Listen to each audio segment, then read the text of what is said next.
તાપી જિલ્લામાં સતત વરસાદને પગલે ઉકાઈ ડેમમાં સતત પાણીની આવક થઈ રહી છે। સતત 15 દિવસથી ઉપરવાસમાં થઈ રહેલા વરસાદને કારણે ઉકાઈ ડેમમાં હજારો ક્યુસેક પાણી આવ્યું છે, જેને પગલે ડેમ ગત વર્ષની સરખામણીએ ચાલુ વર્ષે વહેલો ભરાવાનો શરૂ થયો છે।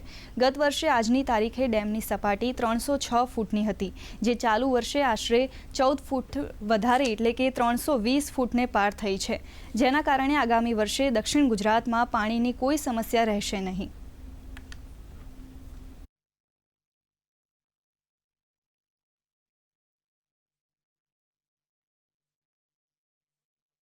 ઉકાઈ ડેમના ઉપરવાસમાં છેલ્લા એક પખવાડિયાથી મોન્સૂન સક્રિય થઈ ચૂકી છે। મોન્સૂન સક્રિય થવાને લઈને સતત પાણીનો આવરો આવી રહ્યો છે। હજુ સુધી ઉકાઈ ડેમના ઉપરવાસમાંથી 541 MCM જેટલું પાણી આવી ચૂક્યું છે। હાલ પણ ઉકાઈ ડેમના ઉપરવાસમાંથી 12,000 ક્યુસેક જેટલું પાણી આવવાને લઈને જે ડેમની સપાટી છે તે 320 ફૂટને પાર થઈ ગઈ છે।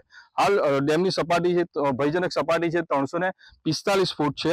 હાલ જે પ્રમાણે પાણી આવી રહ્યું છે, જેને લઈને ખાસ કરીને દક્ષિણ ગુજરાતના તાપી, નવસારી, સુરત, વલસાડ સહિત ભરૂચના અમુક ભાગો માટે રાહતના સમાચાર છે, કારણ કે આ જે વિસ્તાર છે તેમને આગામી દિવસોમાં ખેતી, પશુપાલન સાથે પીવા માટે પૂરતું પાણી મળી રહેશે। દૂરદર્શન સમાચાર માટે નીરવ કંસારા, તાપી।